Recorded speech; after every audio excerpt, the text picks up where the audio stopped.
everybody. Guess what? We're hopefully starting another. All right, there we go. Let me grab the microphone first so you can hear me. We're hopefully starting another long series of rapid string of episodes coming out here. But we're back for laying it down with Big D, and we are once again going outside NA. We're reaching across the pond. All the way to Germany, I believe, is where you are. Originally from Poland, if I'm not mistaken, or you have Polish family. Exactly. Okay, see, I remember this. This is my friend Nafsen here. His name's Timo, but we know him as Nafsen online. You've been doing esports organizing, like team management and brand management, whatnot, for a few years now, haven't you? Yeah, so first of all, thank you for the invite. I'm happy to be here. Yes, of course. I'm doing esports management now for a bit over 2 years now, I believe. Yeah, something like 2 years it should be. And the Yeah. last year also working in an AI, how a lot of you probably know. Yes, you've been working with the Take Flyte organization up until very recently, since they severed EU operations in Counter-Strike temporarily, indefinitely, I should say, is probably the correct term. But yeah, I mean, well, I'm happy you're here. What does an esports manager do? I know you organize games and rosters, and what all do you do as an esports man? Like, what would you call your title? Oh, that is a question I actually think about a lot because now, especially in Take Flight, we are a small team, so like everyone was doing a bit of everything. So when we were sitting down, I was like, I mean, I'm doing more than my first title was. I think I joined as a social media manager, but we quickly said, okay, wait, I was doing the EU division and shit, and we were like, okay, that's just not fitting enough, and we called it director of operations.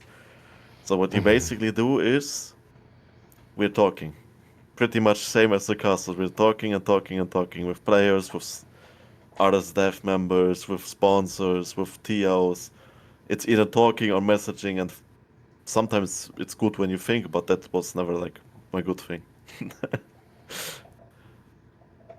think that's what So we call it. just a lot of meetings, and talking. Yes. Because by that definition, Nafsen, I would be a director of operations for the last 2 years as well. Yeah, So all I do it's a is bit sit around different and yap. talking. Yeah, it's probably a bit more productive than just. Well, this is productive talking. We're getting to know our community. Everybody in our community is getting to know each other.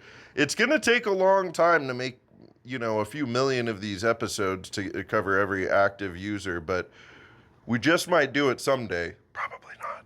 Exactly. But we'll give it a try. Well, let's go back in time here, Nafsen. Tell me how you originally started. Tell me like your earliest memories of video games and how you got into esports eventually. It's my earliest memory of video games is holy shit. That's a long time ago.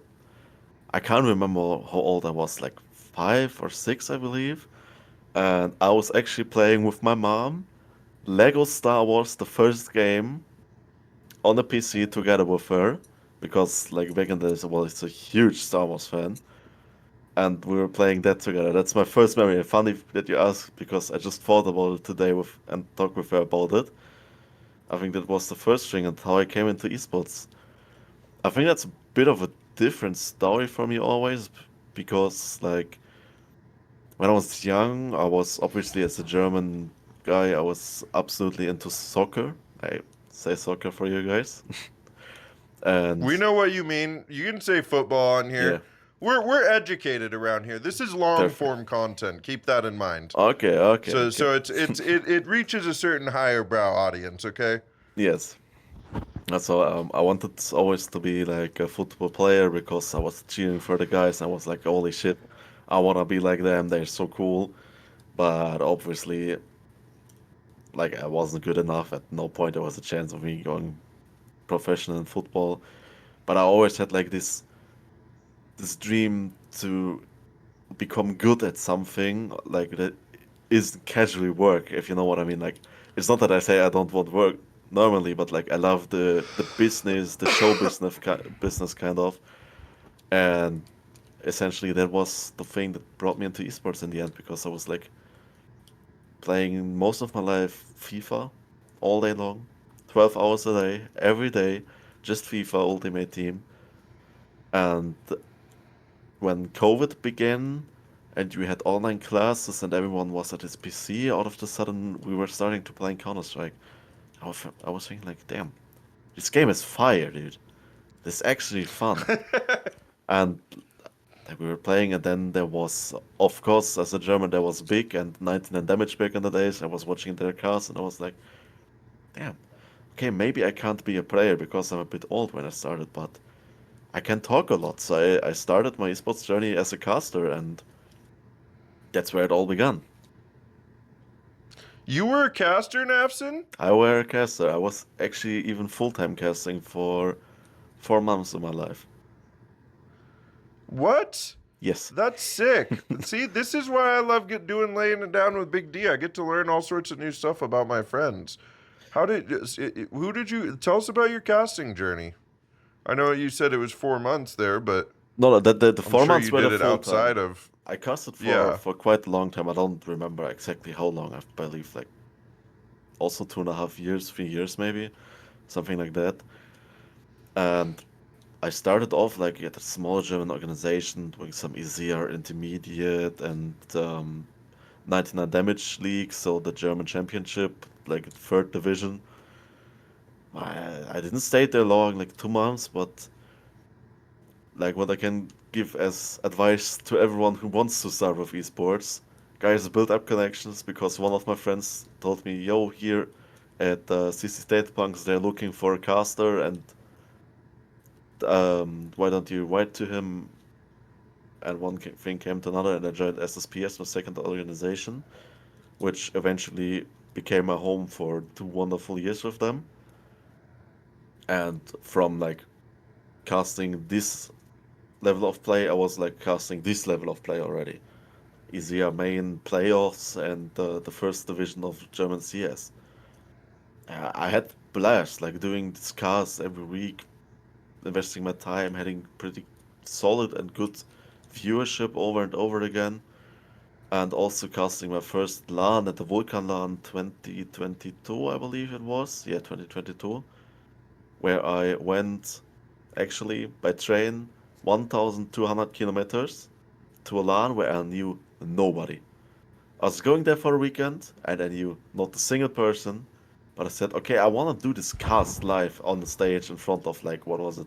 It wasn't much, 50, 60, 70 people, but it was the best decision in my life because this got the things rolling and got me into the casting thing really.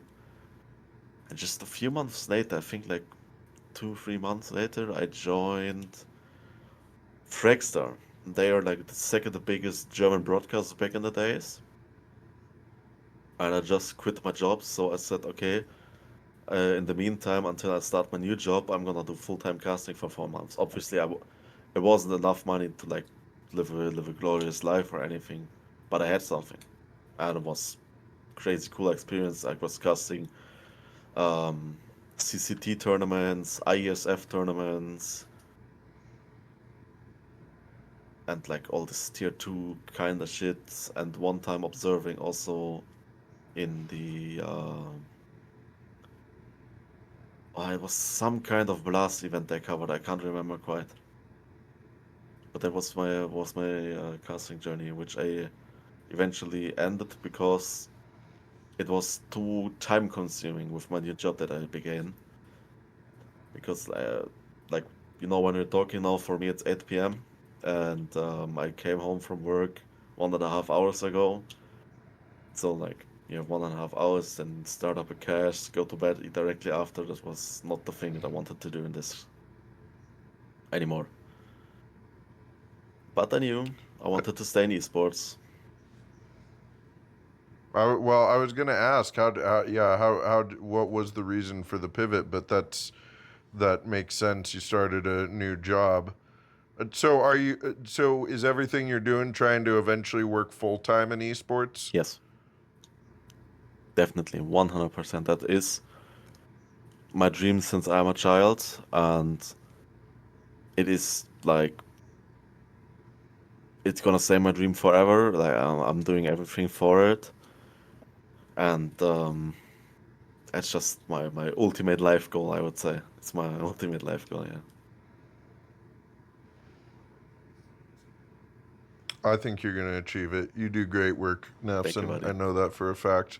And I'm not just talking about when you're in my Twitch chat telling me how great I am at casting, but I will say now that I know that you were a caster, like a semi-professional caster there, professional caster for a period of time, that that means a lot more that you enjoyed my casting then. So, you know, I appreciate that. And we let's how'd you end up at Take Flight? What's the Take Flight story? Oh, that is a beautiful one because that involves a story about a person that still means a lot to me, and I think everyone in NA knows. Some in a positive memory, some in a not so positive memory, but for me, like it's one of my best friends, and he's called by the name Kojamo because like in yeah end of 2022 already he started randomly following me on Twitter, and I was following him back. Like I was a no name back then. I was like, holy shit, this NA player who looks pretty good stats and shit was just following me, and I saw, oh, he's live. And it was like in the early days just streaming for zero or max one viewer, and I was like, yes, I was like, yo, this guy is totally chill, like he's totally cool. And I was starting to chill in his Twitch chat. We got to know each other, and yeah, now it's over 3 years that I know Kojo, and he was the reason I ultimately ended up in Take Flight because he was still playing when I joined, and also like a lot of other hard decisions. I know that when I have like a problem or a hard decision, I can pop him a message. We go on the call and we talk about it, and like he's supported me all the way. I support him all the way. It's just like something I couldn't be more happy about it because it made so because of him I met so many cool guys and so many cool memories also. Big shout out to Colin. He was also on laying it down with Big D here. We enjoyed having a yap with him. Yeah, he's like you said, everybody has ups and downs, but that guy's trying to do what he thinks is right to help the community, and I think that's a beautiful thing. Yeah. How did so he got you involved with Take Flight, and then what's the take us through the journey at Take Flight, and then I'm going to ask you some questions about Counter Strike as a whole once we Sure. get to where you are today. So to my situation was like I have to go back in time actually a little bit again because Take us there. when I ended casting was still at SSP, and they're basically the CEO, the guy who is like doing the most shit in the organization. Flo is his name. I was always like very close friends with him, and like actually we're close with moving in together in Vienna, like fucking immigrating to Austria because he told me to do it, and like he's like still one of my best friends. And I was talking with him on TeamSpeak. I was like, yo, like casting is nothing for me anymore. I just don't have the time and the motivation to sit down after work. What do you think I can do? And he was like, yeah, I can totally get it. How about you try to get to be the community manager? It's like community manager. Okay, that sounds like a role. Like, what are you doing there? But I said, okay, why not? Give it a shot. And I actually first time tried out the managing stuff, obviously, and like in a small way there, like trying to get some evenings with some guys. We can play maybe 10 mans, we can do this. Then we actually already had a community team. That's where I met another person that we're gonna see and take that also with release because he was playing for that community team in SSP for us and like organizing all this shit. until one point where I took over the role as the head of academy on CS,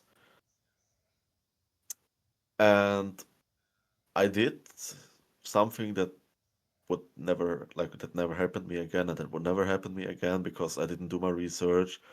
And we had a player who posted things on social media that didn't age well, and eventually, like the team instantly got kicked.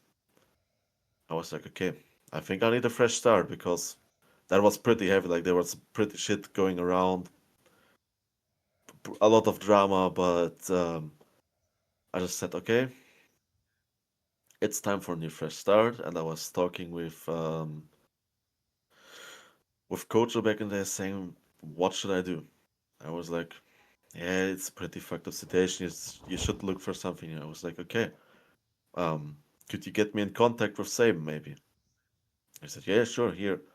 So I managed to write Saban a DM, and I was like, yo, I would love to do something in esports more in the managing stuff. And do you need any help with something? He was like, sure, let's see what we can do. And we talked, and I was like, okay, let's do it as social media management. And like 5 days after, said, okay, we're gonna call you just the manager. Like when before I got announced, I already did like a lot. So it just said, okay, fuck this, we're just gonna announce you as the manager. And then we see because I had like two players back from no one player back from the Take Flyte from the SSP Academy team I still work with. Um, the guy, the name that gonna ring a bell for you, called the Mavex. And Yeah. I was still like, okay, the last project was full shit, but I still want to work with you. And at the same time, release, we're looking for three different players with his core that he had from Leisure with Gotti and Brownie. And we basically then agreed on, okay, let's get you all three into Take Flight and let's build up this EU division because I talked then with Saban and Nello who just joined with oh fuck, how was that organization called? Atomic when they merged. Yep. I was like, guys, we can do something that is new because no one ever had this like like a good EU division on an NA squad. You maybe had an NA division on a EU team, like Blue Jays, for example, now. But different is something that is pretty new, I would say. And they said, okay, let's give it a shot. And we managed to build the first roster with Gotti, Brownie, Marvex, Arta, Ear, and Michko. That was the five. Going into the season, like playing the Izia, Darcias, hearing your first cast, and from there on we just like evolved, had a lot of rough time with the old team. Think of all the roster changes we went through, bringing in Kreis, or like Menzi. I remember these names as you say them. I don't remember them off the top of my head. No, I know that we had MDS, but that was later in the year because he Yeah. was playing Where's for. Patrick now? He disappeared. Like Like fully disappeared? yeah, he deleted all his social media and Steam and everything, and just lives his life, I believe. Okay. I hope he's doing well. Same. And Rex was not, but he was not part of the main roster. He was just standing in and like, oh, cat. Mama wants to be a part of the interview here now. Hell yeah. We had a very unstable roster and shit was not going well. We fucked up the main 2 times. But then we said, okay, we're gonna shift our main focus from the EU team to the new Forge Talent Factory. And goddamn, that was a project that had a lot of blood, sweat, and not tears, but money going into with like this newly set up thing that we call Talent Factory, having like all this Um, Personal coaches. I think yeah, Kojamo, Klamechka, Gordy, Mixos, all these guys were part of it and trying to help us. We eventually formed a very good roster, in my opinion.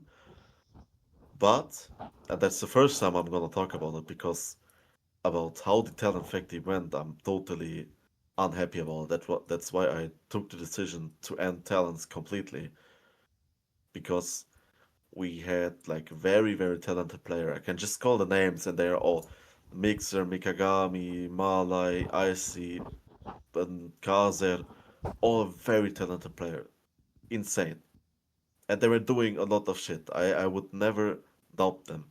But in the form, like without having in the moment the funds to spend on like such a team, because to do the project like how we wanted to do it, we had to bring a huge load of money, which we essentially didn't have, obviously, because we're not a tier one organization. And it just didn't work out. It was very time consuming because there was a lot of like problems in team chemistry, so we had to like play a lot of conflicts that we just kind of have to try to resolve, and it was like very, very exhausting time. And first we agreed with the EU team that we not gone like with the OG EU team and with Michiko and shit. We agreed that's the better for all of us to leave because they were like not totally happy, we were not totally happy, and we just agreed on okay, they had a different offer, and you can go. We're not mad. You're not mad. We're still friends, and that was a good decision. And then we tried one season easier, just focusing on talents, like also with the Ace League from NATO Suffix. But things were going still not good. Also, a lot of roster changes. Dayluk leaving the roster early, Mixer leaving the roster, Mikagami leaving the roster, bringing in all the time new guys. Maybe not breaking enough, not breaking good enough. I was just the time that I said, okay, we spent, and I'm gonna drop the amount that went into this project. We spent over $1,500 in a span of 4 months into this project. And was at the Just to time, try to develop talent? yes. That's amazing. And especially it came mainly, like a lot of it came out of release in my pocket because we said like this is for us. This is what we want to provide to the scene because that's what we think is good.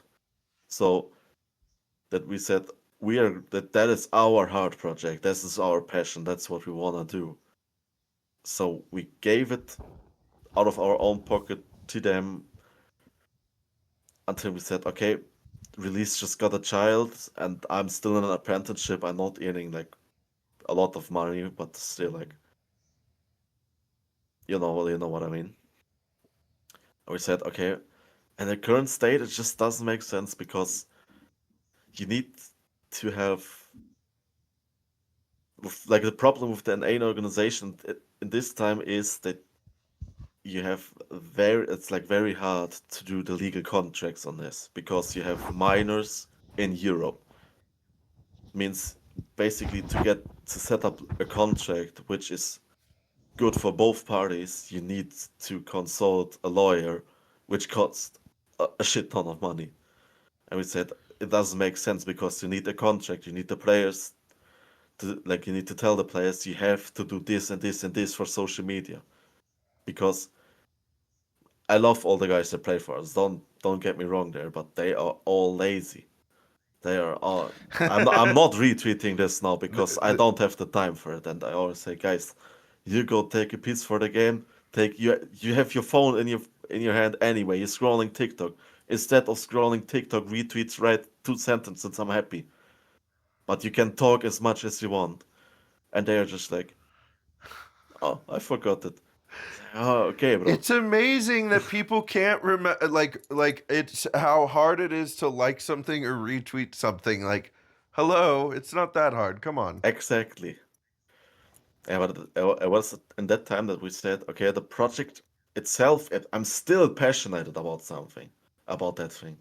I still think it's a great thing, and if like an organization that has the financial funds for it would go into it, they could also achieve great things. You can do something good for the scene. Doesn't matter if it's EU and A or Asia.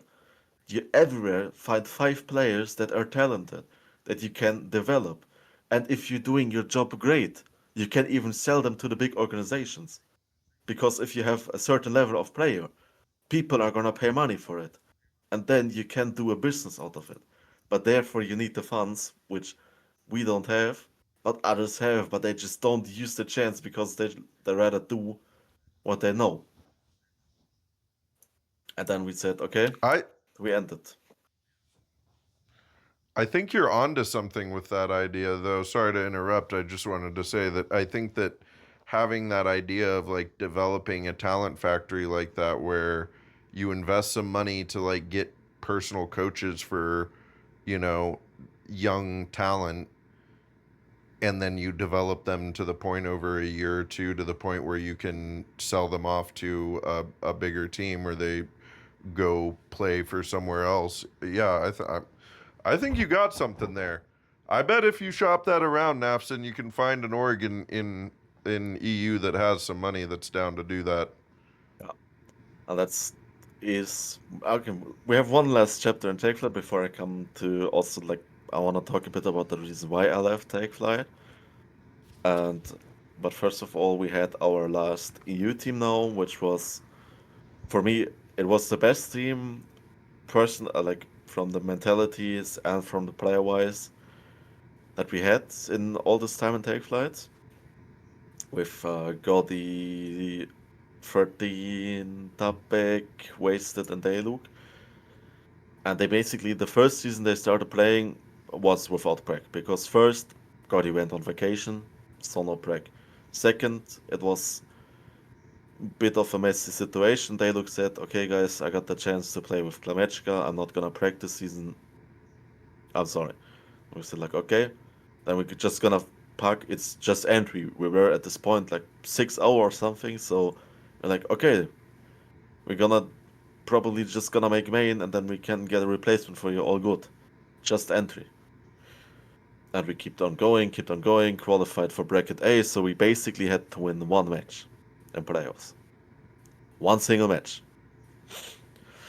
And we lost the first one. Pretty deserved. That was pretty hard. Like very good team. I think they ended up losing the final against was it Komata? Komnata? I don't know. Like some very good team they lost to in the final. I was like, okay, you can lose this game. We did good. It's fine. End of the season, we nearly won against Prezi with 13-10. We were out still like good mood, everything fine. Next enemy, deciding game for main, like we won one more playoff game, deciding game for main. We play against Hyperion Academy, if I'm not mistaken. And we beat these guys in the regular season, we're 13-2. And we just get fucked 0-2 from them and bump out of playoffs. Yeah, that was a hard situation, and we know, okay, now it's something like that's just like fucking shit. But I knew, okay, we have this team, and especially like Gotti and Tapik, we have 2 players that have a work ethic. Like some of them are better than tier one, like work ethic wise. So they're very hardworking, non-toxic. They take what's it called? Criticism. They take criticism. Perfect 2 players. Gotti and Tapek. Also, I don't know if Gotti is LFT or if he's retiring, but Tapek is LFT. I want to give him a shout out. He's for me the best player I've ever met. Very good friend of mine. Just pick him up. You can't do anything wrong with him.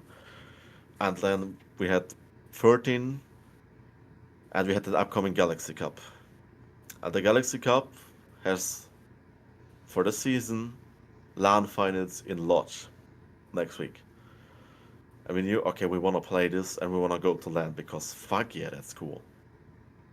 Qualifying for LAN and going there, hell yeah. So but we had a pretty hard time frame for it because I think 1.5 weeks later there was roster lock for the Galaxy Cup. So I had to look, okay, how can we do it? How can we do it? Sorry. I remember that like these days were pretty intense, and again shout out to Topic and got it there because we three like did it on our own. Release couldn't be there because he had to work, and I was like, okay. I was sitting at work, going hide somewhere to have calls with new players to see if they're cool or not, on company time, and I was dedicated to that. And we eventually had then another problem because all of the sudden 3 days before there was the lock, 13 disappeared. Nothing. 2 days long. Not a single message. She couldn't call him on WhatsApp. No message from 13. And we were like, what the fuck happened? He just disappeared. We have Rosalox soon. Bless you. Thank you. We have Rosalox soon. We need to get the roster somehow. And I'm like, what do we do? We can't play triads without 13. We're like, okay, fuck. What are we doing? So Alberto, our wasted, took 2 days of work off, if I'm not mistaken, and we played the triads with him. And we tried 2 new players because yeah, true. Wasted had to leave the roster because he immigrated from Romania to the UK and he needed to work a new job, which has like, except for 2 times, always working from 1 p.m. to like 10 p.m. or 11 p.m. So like fully shit work schedule. Not able to play in a team with that. And then we found Avoy and Zipno, who then only played a couple of maps for us because Galaxy Cup we qualified 3-1 into the playoffs, had to win one more game to qualify for the LAN, and then got fucked. I don't know if you can see a pattern right there. Can't perform under pressure. I don't know if it's perform under pressure or just I was a lot of unluck also, and already before the game like there was a lot not going well in the team. From the schedule wise, and the players had different views of how they want to approach everything. And then after they lost, oh excuse me, um, Bless you. no, I was yawning. I know. It's late. It's late. We had the team talk, and we're like, Alva was, yo, I just wanted to play this land. I'm gonna leave. And Tapek said, yeah, I don't see a future in the squad. And so we decided, okay, it's the best for everybody. Let's not waste time. Let's disband the roster. It's fine. Wishing every one of the guys the best because, like I said, even though it doesn't work out in this team, they're great people being. Like I enjoyed the short stay of them. I enjoyed talking to them, and I just hope that they find good teams now. But then for me, I was sitting here and I was after the Galaxy Cup. Also, I'm gonna be honest, I was very sad. Like having a team multiple times, not doing the promotion to main, not qualifying for LAN. I was like, oh, that was a hard one. That was a hard one because I wanted to go to LAN so badly. I mean, spoiler alert, I am still going to the LAN because Wave qualified, but that's like something different because I didn't build the squad. And I was like very disappointed. I was like, okay, if the team okay, if the team now says, yeah, we're gonna disband because we don't see the future, I was like, what am I doing now? Because of course I could build the 20th squad again, but always working like with the minimal resources that we sadly have. It's but like totally it's not the fault of Save Monreal or anything. It's just like esports is a hard business, so you have to work with basically zero funds most of the time. We're just like the side attraction. Obviously, then A team is Like the NA team is here, and the U scene was always Max here, so it was clear that I can't invest like tons of money into a team that eventually will work or will not. So okay, what could I do? So I sat down with Seb and Anello and I was discussing with them that I said clip and clear like Take Flight is my family. I always said it because Seb and Anello both are very very close friends of mine. Like I very enjoy them as humans and also as work colleagues. We all do. And I was like, but I felt that I need something different, that I need a new environment to maybe also like, unlock my full potential because I think that what I was able to do now was not bad. Like I think the results that we had overall are not bad, but they weren't good either. Let's be real, they weren't good either. And there was so much more potential on the line, given any circumstances, whatever. It didn't work out in the end, and I just said them, I don't know. I think I need something new. I don't want to do a new team for now. Like, yeah, it's cool. And I said I would like to explore my options. So I'm officially not out of Take Flight yet, because for me, like this is still the group of friends that we are. And obviously, if they need any help at the moment or in the future, I'm always there to help. But I just said I wanna see how far I can get because I know I have a lot of good ideas, like the one I just teased to you. I have a lot of good connections, and I essentially want to do the next step. You've seen it's pretty hard, but I want to do the next step. I want to get to the next level and build up for that because I told you my dream is to go full time at any point, and therefore it would be good to make the step out of the intermediate after a year. And then we Yeah. agreed on okay, it's the best for everyone if we just say for now the EU team doesn't or EU division doesn't make sense.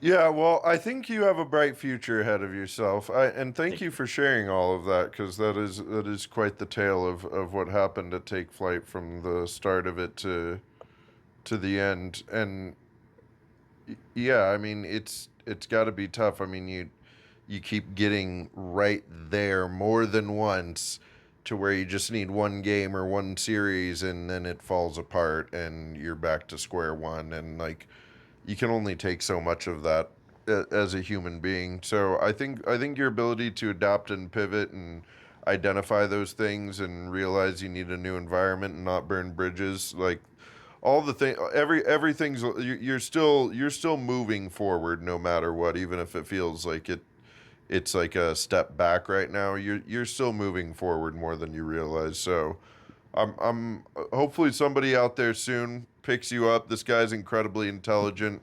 Now let's sit here and talk about land for a little bit because I want to know what it's like before we release you into the wild here. I got a few more questions for you. Yes. What's the land scene like in EU? Like, I don't know how much experience you have outside of Germany, but I as an NA player lump all of EU together and assume you guys all just know each other, but I'm sure it still goes like there's French Counter Strike and German Counter Strike and English Counter Strike. I know there's even the Benelux Counter Strike Yeah. of all those different subregions. But what's the land scene like over there?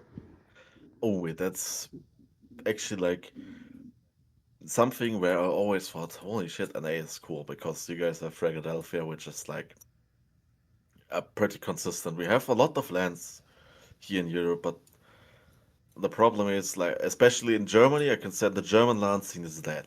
It's dead. Felix, our caster, one of our casters, asked us, "Yo, what's the epic land of Germany?" And I said, "There's nothing like an epic land. There's nothing like Frag. We have a huge land on in Austria, which but the price pool in CS is like what 1K, 1,500 euro, maybe.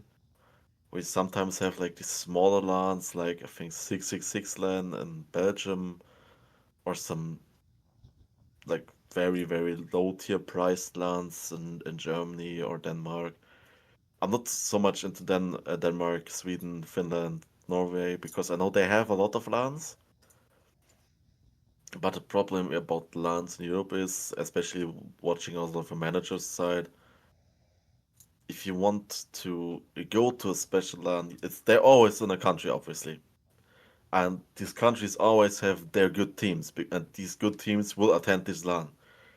So you would have to take a huge bag of money and say, you guys, you go to this LAN, but you have to win it because otherwise we're losing 3, 4, 5k euro. And Right.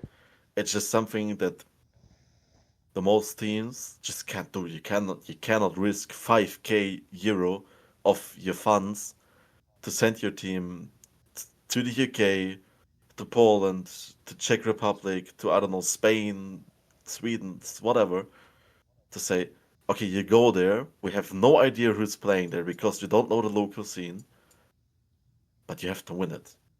It's a risk. Hard, very hard. It's there's a lot better if you have something like the Galaxy Cup that we were playing, where you have an online stage where you need to qualify for that because you can say, okay, not only the players earned and showed that they are capable of playing there and winning the tournament, but you know who you're going up against.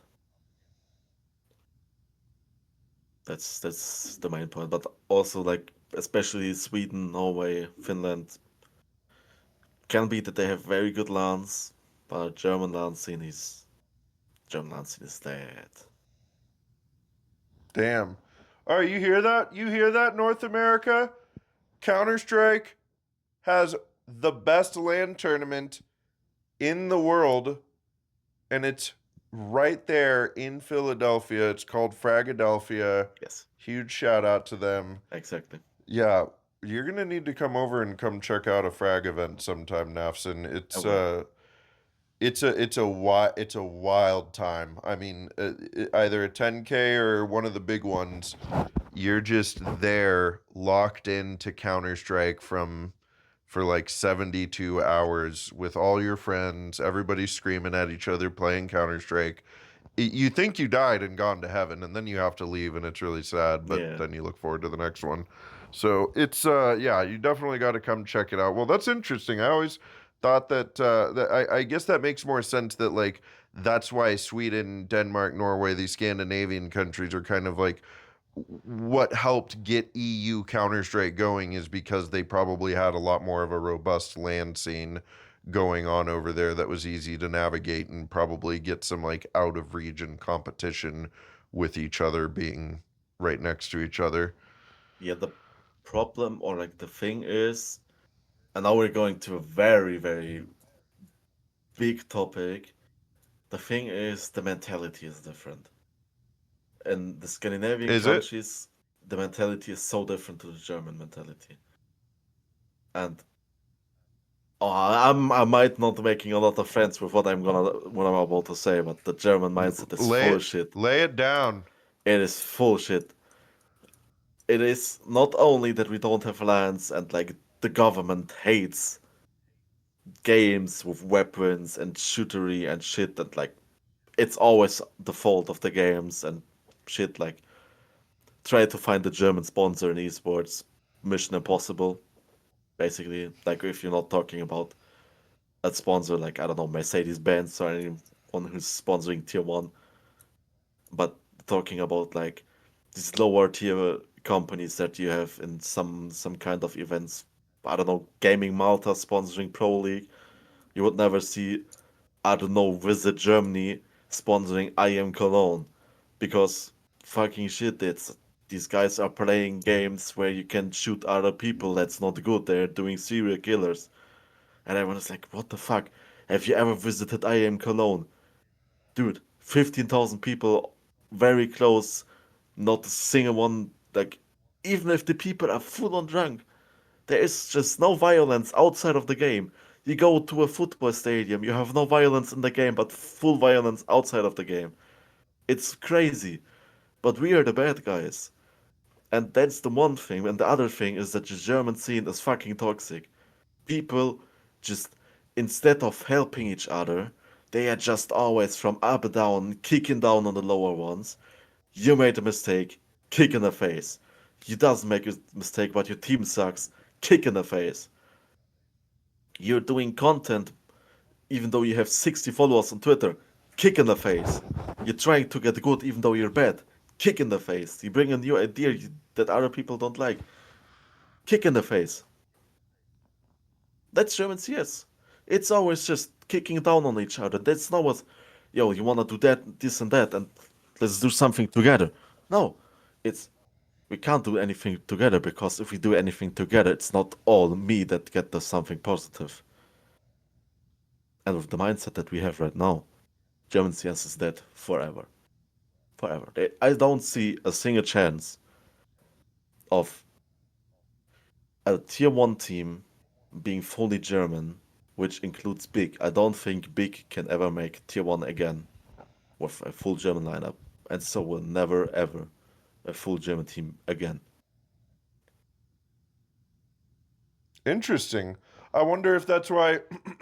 I wonder if that's why you have like Slacks and um, who's the other Sin. and Sin Sin. on M80 wanting to leave the region and come play in North America. I mean, I'm sure M80 like gave them a decent contract or whatever to do that, but I wonder if that's part of the reason as to why they wanted to get out of like the German ecosystem. I think looking at the tier 1 or like the tier 1, tier 2 players, it's kind of different because it's everybody knows each other. Like it's basically just recycling players because what do you have in Germany? Like 10 good players. They know all each other, and Slacks never played for Big. Probably gonna have a reason because why he never played with Thompson. Sin played for Big 2022 Rio Major, got kicked, never got back again. We can only assume, I don't know it because I'm not too close or familiar with any one of these guys, but it's not a good sign, let's say it like this, because you're basically recycling every player all over again and again and again. Yeah. Well, it's interesting you say that too because that's very similar to North American Counter-Strike. I don't know that there's as much like punching down. Like I think North America tries to help out each other a little bit more, but there's just like kind of like once you get into the tier 3 like advanced like high main and advanced lineups of North America, it's just that kind of constant recycle. It's not you don't see a lot of new names coming up very often. So yeah, I'm curious to see what happens with Counter Strike over the coming years. Yeah, It's gonna be a lot of fun. hopefully. But Nafsen, I've only got two more questions here for you, and then like I said, we're gonna release you back into the wild. This has been a lovely episode here, and I appreciate you joining me and spilling the tea all over the place for all of us to enjoy. Um, my first question here is my first last question is what does your name mean? Where did you come up with the name Nafsen? Well, it's quite obvious, isn't it? It's just Nev and Tapson combined. It's Nefsen. Is that what it is? Yes. I thought you were hoping that Nafly went to the Sentinels or something. No, no. It was always just like, okay, what do I do as my nickname? And I was like, yo, Nev is cool. And obviously Tapson. So we just take the one thing and the other, combine it. Nefsen. It's Simple as that. beautiful. All right, well, I got one last question here for you. Are you ready? Yes. Okay. If you could talk to a younger version of yourself, what is some advice you would give them? It can be Counter Strike or esports or life or job related, whatever you want to talk about. What's some advice you would give to the younger generation out there? To the younger generation or to the younger me? Both. Okay, to to the younger me, I want to get into that. How much younger is the question? Well, that's what I'm saying. Like half your age. If you could talk, how old are you now? 21. You're only I'm 21. only 21. My God, do you know how old I am? I need, I don't want to say something wrong now because that's like dangerous. But You if I remember you won't correctly, offend me. 31, How old? 31. 31? Yeah. No, I'm older than that. But I'm 35. 30. True. Yeah, yeah. I remember. Okay. I remember. I'm old enough to be your dad, Nafsen. True. Maybe not quite that. I would have had been quite the busy young man, but yeah, share some advice. If you were talking to like, I mean, you still are a young version of yourself, but like if you were talking to like the teenager Nafsen that was like like really into FIFA, wanted to be like when you first got into esports, if you could go back and talk to the time you first got back into esports, So, what's some advice you would give them? so when I first got into esports, I would not change anything because I'm very happy about my esports path, that how it's going because I met so many new friends. I met so many insane memories, and I would just say to them, just do your thing. What if you're talking like half my age, so what I like 10 or 11, I would say, dude, stop playing FIFA like an idiot. Go play Counter Strike. Go professional in Counter Strike. You know how much money is on the Yeah. line. Just go play Counter Strike. Honestly, please do it. That's all I want to say. I don't care about school or anything because I now have a job that I love. And even though I fucked up in school a lot, but just go play CS. Don't play 12 hours FIFA. Play 12 hours Face It solo packs. Go get the fucking, I don't know, 3K Elon Face It and Team CS, and I don't care. But just don't waste your time and money on FIFA. That's what I want to tell my younger me, honestly. Hell yeah. I like that. Well, that's good advice. Go out there and play Counter-Strike when you're young. We need Exactly. more players out there filling the ecosystem and getting good and learning how to develop those fundamentals of communication, map control and trades. Like you get those things going when you're a young player and you stay consistent on practicing aim since you're young. The rest of it will fall into place. All right, Exactly. well, Nafsen, Wait, th- that's the second point. or hang on. The advice I want to He go wants to speak to the younger generation. to the younger generation that I got into because obviously with Talent Factory we spoke to a lot of young people and I heard a lot of things. I heard a lot of good things and a lot of very bad things. And it's one thing, even though that I said I don't care about school, is because first of time I said because I now have a job that is good, because I still finished my school, because I heard so many players talking about not finishing school, just playing CS, gambling all on one card, even though just 1% are making it. Guys, you don't understand how it works. You're living with your parents, okay? You're stopping school. You think they will just let you play Counter Strike 24/7. You're gonna have to get your ass to work. If you work, you have not a single bit of time for CS. When I was in school, even like especially online classes, I always had like 100 hours past 2 weeks. Since I'm working, I never managed to get more than 40 hours past 2 weeks. You can't do it when you're working. To do it before you go to work. Exactly. Try to get it.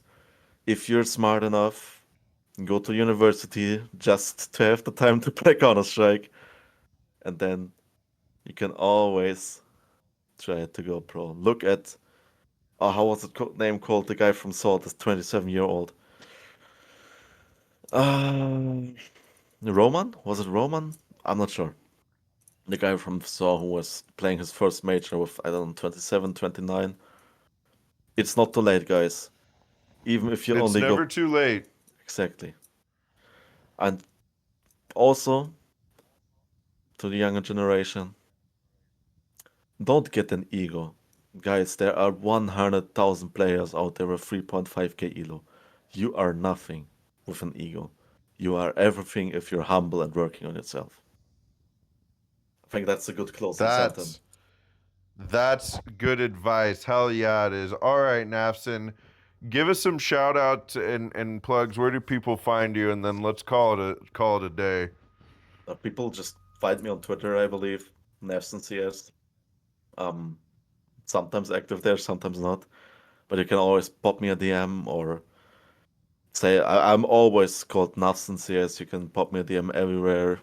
I'm always down to have a little chit chat if you see me at events. Next year, Cologne Major.